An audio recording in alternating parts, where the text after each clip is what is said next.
You guys sit with me a long while, man. I got nothing to say. I'm just lost, like totally lost.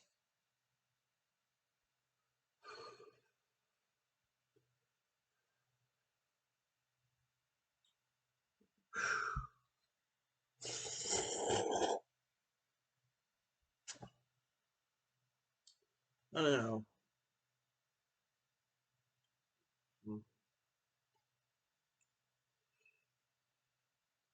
I think people really can effectuate change. Some people think that to effectuate change, you need uniformity. And in uniformity, you can hold something in unison. Later, in unity of the uniformity, you know? But I think change already does that in a modern world. Change in a modern world where you change yourself to think better, to act better, to be the best you can be in an opportunity rich environment like a modern day or a modern world, that you can have a peace, that you can have change. But making it, making peace in a modern world instead of a modern country or a modern state or a modern place rich with opportunity, it takes the people around you, you know? You have to nudge and coax the idea that you can find leverage in a world where no two places are the same.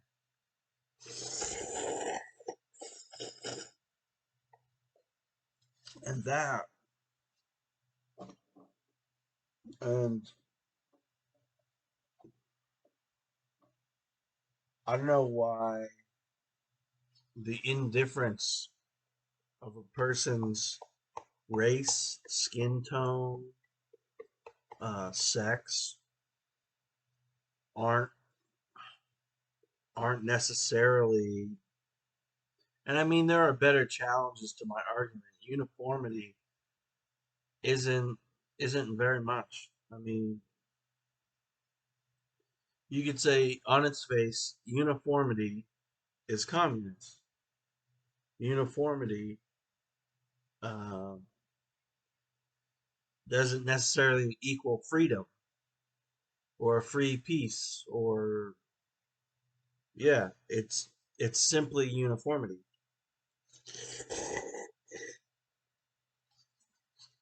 But what system do you know that gets you peace without fighting?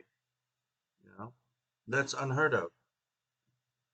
That's like there'd be have to be a not a peace but a poverty, and so someone's resource could alleviate that poverty to liberate or make free.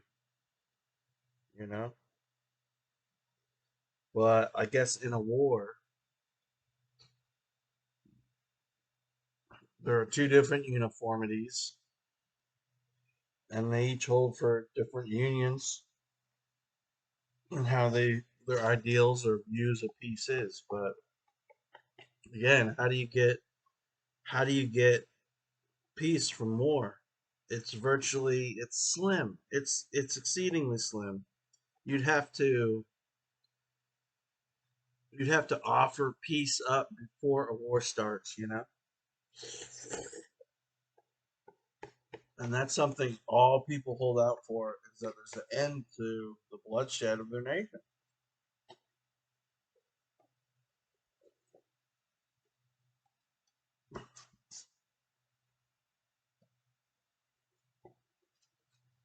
It's a bit detestable. It's pretty dang detestable that people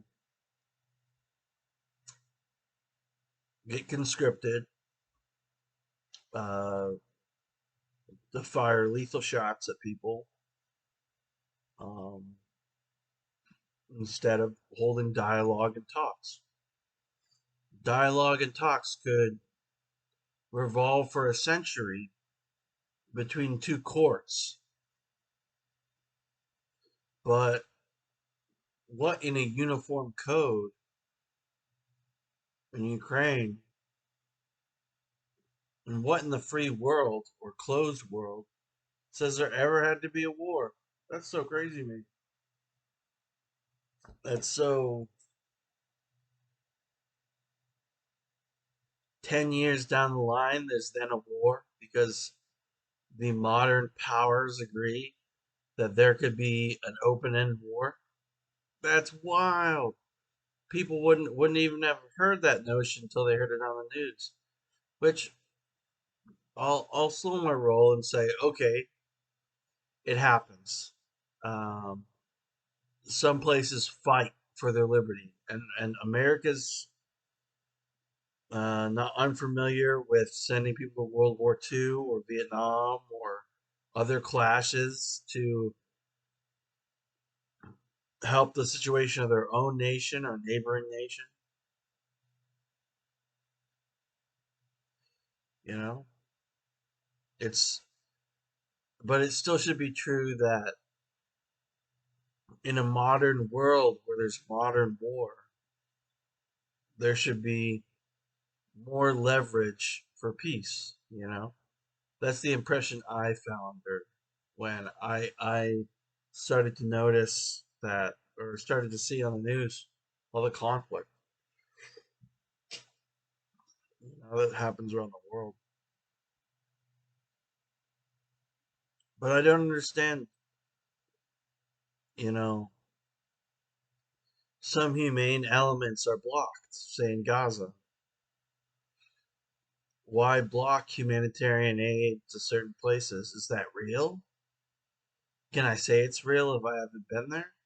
Is there just uh, a loose amount of people trying to scatter and run, and they're trying to send aid all over the place?